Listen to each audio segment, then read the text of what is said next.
और ये तस्वीर भी आप देखिए, ये शम्मून कासमी साहब हैं, अन्ना हजारे हैं, बाबा रामदेव हैं, ये संजय सिंह हैं और केजरीवाल साहब पीछे खड़े हैं और मनीष सिसोदिया जी भी हैं यहाँ पर। कि अगर अरविंद केजरीवाल को एक दिन ओखला के अंदर यहाँ कैंप कर ले तो मैं दावे के साथ कह रहा हूँ, वो जो खांसी खांसता है ना, वो जो दिखाता है खांसता है फर्जी, वो वाकई उसे ऐसी खांसी होगी कि 6 महीने नहीं जाएगी। एक दिन रह ले यहाँ आकर। जब 49 दिन उसने सरकार चलाई तो वो आदर्शवाद सामने आ गया। उसके बाद उसने एक नई चाल चली और उसमें ये था कि बिजली हाफ और पानी माफ़।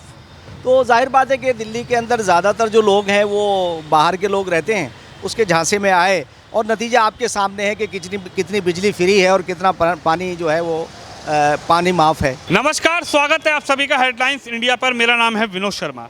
दिल्ली की शराब नीति जो कि केजरीवाल सरकार ने बनाई थी, उसको लेकर लगातार दिल्ली में घमासान मच गया है।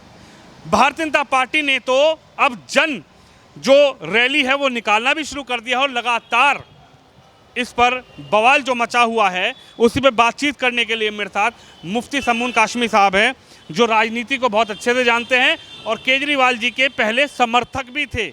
सबसे बड़ी बात यह है, फाउंडर थे, यानी आम आदमी पार्टी जब बनी थी तो आप उसमें सर फाउंडर थे। मैं जो IAC इंडिया अगेंस्ट करप्शन जब बना है तो उसके संस्थापकों में से मैं भी एक हूँ। अरविंद केजरीवाल, हम और प्रशांत भूषण जी, स्वामी रामदेव जी और स्वामी अग्निवेश जी, संतोष हेगड़े जी और किरण बेदी जी, कुमार केजरीवाल के साथ कहीं ना कहीं काम किया है, उनके साथ आप बैठे। हमारा ये दोनों जो है वॉलंटियर थे। अन्ना हजारे जो हमारी टीम थी, जो कोर कमेटी थी, उसमें हम सब लोग बराबरी उसमें थे। और तो वो हमारे सीनियर वॉलंटियर थे। ये मनीष सिसोदिया जो है वो अपने स्टेज को देखता था। आपने देखा होगा कि जंतर मंतर पे ये स्टेज की जिम्मेदारी थी और हम लोग जो है वो बाकी अलग अलग व्यवस्थाओं को देखते थे और हर चीज़ के ऊपर डिस्कशन होता था। मुफ्ती साहब, केजरीवाल जो दिल्ली के मुख्यमंत्री हैं, एक अन्ना आंदोलन चला, अन्ना आंदोलन से निकला एक चेहरा जिसने ये कहा कि ईमानदारी से दिल्ली चलाएंगे। दिल्ली की जनता ने विश्वास किया और केजरीवाल जी को 2 बार दिल्ली की सत्ता उनको सौंप दी। लेकिन ये क्या हो रहा है कि केजरीवाल जी जिस नीति की बात कर रहे हैं कि हमने बहुत शानदार, बहुत बेहतरीन शराब नीति बनाई है और बीजेपी हमें कहीं ना कहीं बदनाम करना चाहती है। पहला सवाल तो यही है, आप इस्लाम को भी अच्छे से जानते हैं, सबसे ज़्यादा जो वोटर दिल्ली में अगर माना जाता है केजरीवाल सरकार का, वो मुस्लिम समुदाय के लोग भी माने जाते हैं। क्या शराब नीति का आप लोग समर्थन करते हैं? नहीं, पहली बात तो मैं आपको बताऊं कि यहाँ जो है दिल्ली में जब सरकार बनाई अरविंद केजरीवाल ने, तो उसने ये कहा था कि हम अलग से एक नई राजनीति शुरू करेंगे और हमारी राजनीति ये होगी कि ना हम कोई सुविधा नहीं लेंगे, हम कोई VIP कल्चर को हम आगे नहीं बढ़ाएंगे, हम गाड़ी नहीं लेंगे, घोड़ा नहीं लेंगे, हम मकान भी नहीं लेंगे, ये सारी सुविधाओं से हम दूर रहेंगे, हम एक आदर्श राजनीति में आदर्श स्थापित करेंगे। तो लोगों ने देखा कि चलिए भाई इनके आदर्श को भी देख लेते हैं। जब 49 दिन उसने सरकार चलाई तो वो आदर्शवाद सामने आ गया। उसके बाद उसने एक नई चाल चली और उसमें ये था कि बिजली हाफ और पानी माफ़। तो जाहिर बात है कि दिल्ली के अंदर ज़्यादातर जो लोग हैं वो बाहर के लोग रहते हैं, उसके झांसे में आए और नतीजा आपके सामने है कि कितनी बिजली फ्री है और कितना पानी जो है वो पानी माफ़ है, यानी आप सारी जनता जानती है। तो हम तो बात इस पे कर रहे हैं कि क्या शराब किसी सभ्य समाज के लिए शराब और इसी तरह से नशे की चीज़ों का अपने समाज में लाना, क्या ये एक उचित काम है? महात्मा गांधी, राष्ट्रपिता महात्मा गांधी ने शराब के और नशे के ख़िलाफ़ एक अभियान चलाया और देश को नशा मुक्त और शराब मुक्त रखने के लिए जो उनका योगदान है उसे दुनिया याद करती है। और अरविंद केजरीवाल उन सारी बातों को कहते थे कि हम उस सारे कल्चर को लाएंगे। तो प्रैक्टिकली तौर से अरविंद केजरीवाल ने जो शराब नीति को कह रहे हैं मैंने बहुत अच्छी शराब नीति लाया हूँ, तो मेरा एक सवाल ये है कि आप ये तो बताइए कि आपने उन बच्चों की जो 21 साल उम्र कर दी घटा करके कि वो नशा ख़रीद सकते हैं, शराब ख़रीद सकते हैं, तो आपने सबसे पहला काम तो असंवैधानिक, गैर अखलाक़ी और गैर इंसानी काम आपने किया कि हमारे बच्चों को, कौम के बच्चों को, कौम के भविष्य को आप जो है नशे की तरफ लाना चाह रहे हैं। तो ये मुझे बताएं कि आप तो IRS रहे हो, आप तो रेवेन्यू विभाग में रहे हो, तो क्या रेवेन्यू विभाग में रह कर के आपने यही सीखा है कि रेवेन्यू लाने के लिए हम अपने कौम के बच्चों के मुस्तकबिल को, उनके फ्यूचर को हम दांव पे लगा दें? और फिर अफसोस इस बात का है, मैं आपको बता दूं कि वाकई इसमें कोई शक नहीं है कि दिल्ली का मुसलमान पहले नंबर पर उसे वोट करता है। हालांकि मेरा ये मानना है कि मुसलमानों को इसके ऊपर संज्ञान लेना चाहिए। जितना नुकसान इसने मुसलमानों को दिल्ली के अंदर दिया है, जो 54 साल में 75 साल में 54 साल कांग्रेस ने केंद्र में सरकार चलाई, उसने जितना नुकसान दिया है 75 साल में, उतना इसने 8 सालों में मुसलमानों को हाशिए पे ला के खड़ा कर दिया। और सारे काम जो है, एक भी काम, आप मुस्लिम आबादियों में चले जाइए, आप ओखला में हम खड़े हैं, जाके देख लीजिए, अगर इसका कोई काम नुमाया नज़र आता हो तो इसका एक भी काम मुसलमानों के लिए, एक भी मुसलमानों के एरिया में इसने कहीं अच्छे स्कूल बनाए हों। और दावे के साथ ये बात मैं कह रहा हूँ, यहाँ इस ओखला के अंदर एक भी हॉस्पिटल नहीं है सरकारी, एक भी सरकारी हॉस्पिटल नहीं है इतनी बड़ी आबादी के अंदर। ये अरविंद केजरीवाल हैं। लंदन बना दिया हमने, दिल्ली लंदन बना दिया। लंदन को जाके देख लो कि यहाँ से जब निकलोगे तो बदबू आएगी।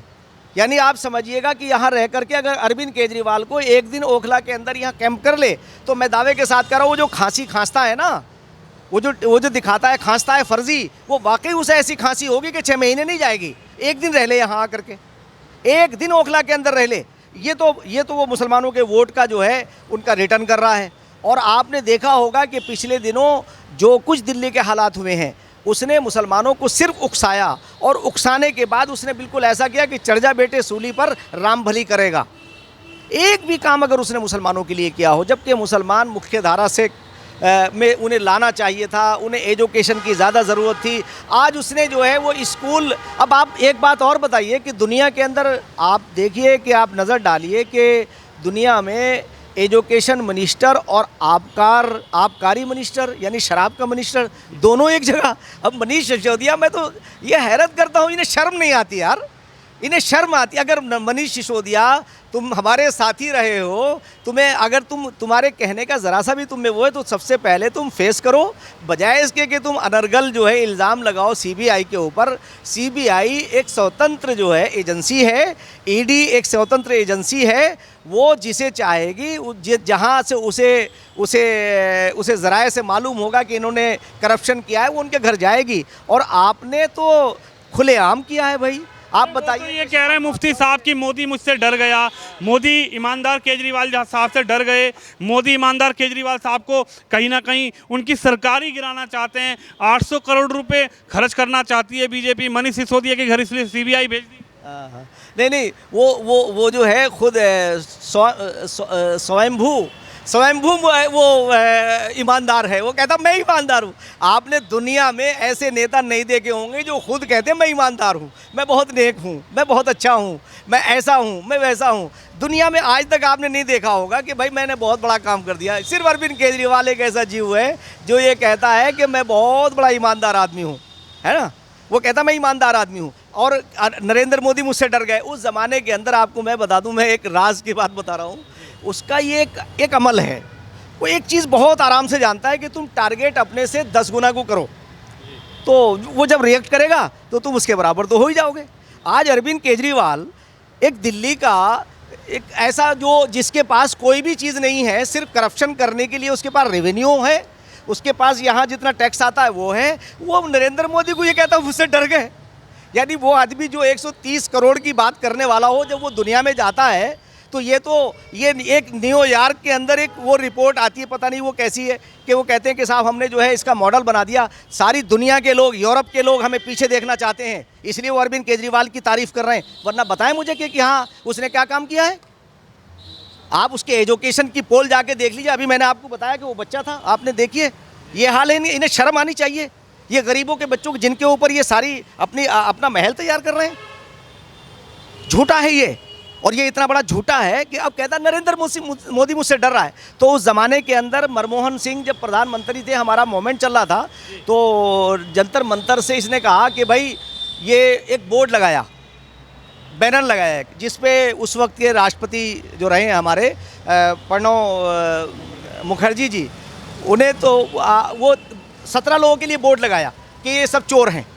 जब इसने बोर्ड लगाया उसके ऊपर, तो ये कहता था, इसका एक कहना है, मैं प्रधानमंत्री जी से कहना चाहता हूँ, सीबीआई से कहना चाहता हूँ कि इसके ऊपर ज़रा ये पूछो इससे, इसका एक कहना है, ये कहता है कि इतने बड़े आदमी को टारगेट करो, जब वो रिएक्ट करेगा तो उसके बराबर तो आ ही जाएंगे।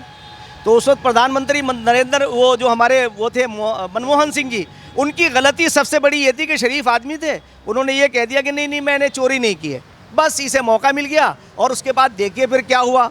फिर तो कह रहे हैं हमने घोटाला नहीं करा, हमने कुछ नहीं करा। अगर घोटाला नहीं किया तो डर कहीं के लिए रहा है, उनकी चेहरों की हवाई उड़ी पड़ी हैं। अगर इन्होंने घोटाला नहीं किया तो सीबीआई को फेस करें ना। वो तो कह रहे हैं बीजेपी सरकार गिराना चाहती है। मनीष सिसोदिया को फोन आ रहा है, हमारे विधायकों को फोन आ रहा है कि आ जाओ, कभी कहते हैं 5 करोड़ ले लो, कभी कहते हैं 20 करोड़ ले लो। जानी क्यों नहीं कर रहे हैं उन आईडियो को, जो इनके पास उनकी जो कॉल है, आज तो सारी दुनिया में सबको रिकॉर्ड हो रहा है, मैं बोल रहा हूँ वो भी रिकॉर्ड हो रहा है, तो उसे सार्वजनिक क्यों नहीं करते? ये सार्वजनिक तौर से करें। ये ड्रामेबाज आदमी है और ऐसा ड्रामा करता है कि कल समाधि पे गए, गांधी की समाधि पे जाकर के जो नशा और शराब के सबसे बड़े मुखालिफ थे, राष्ट्रपिता महात्मा गांधी की समाधि पे जाके रो रहा है कि हमें बीजेपी परेशान कर रही है। और ये तस्वीर भी आप देखिए, ये शम्मून कासमी साहब हैं, अन्ना हजारे हैं, बाबा रामदेव हैं, ये संजय सिंह हैं और केजरीवाल साहब पीछे खड़े हैं और मनीष सिसोदिया जी भी हैं यहाँ पर पीछे। अच्छा, पीछे मनीष सिसोदिया जी, हाँ पीछे मनीष सिसोदिया है।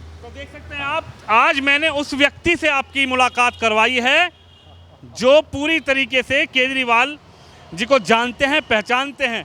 लेकिन ये सपना केजरीवाल जी का क्या पूरा हो पाएगा प्रधानमंत्री का, या फिर ये सपना नींद में ही टूट जाएगा? बड़ा सवाल ये भी खड़ा हुआ है। हालांकि शराब नीति पर पूरी बात हुई और शराब नीति को लेकर मुफ्ती शम्मून कासमी साहब ने बताया कि किस तरीके से इन्होंने दिल्ली के छोटे छोटे बच्चों को, दिल्ली के युवाओं को शराब के नशे में ढकेल दिया। और उसके बाद सरकार का ये कहना कि इससे बेहतर नीति तो कोई बना ही नहीं सकता, भारतीय जनता पार्टी तो हमें बदनाम करने की साजिश रच रही है। भारतीय जनता पार्टी, प्रधानमंत्री नरेंद्र मोदी हमसे डर गए हैं और दिल्ली में सरकार गिराना चाहते हैं। तो आप भी इस खबर पे, इस वीडियो पे अपनी राय दीजिए और कमेंट बॉक्स में ये ज़रूर लिखिए कि क्या 2024 में अरविंद केजरीवाल होंगे देश के प्रधानमंत्री या फिर नरेंद्र मोदी रहेंगे देश के प्रधानमंत्री। कैमरामैन तुषार के साथ विनोद शर्मा, हेडलाइंस इंडिया के लिए।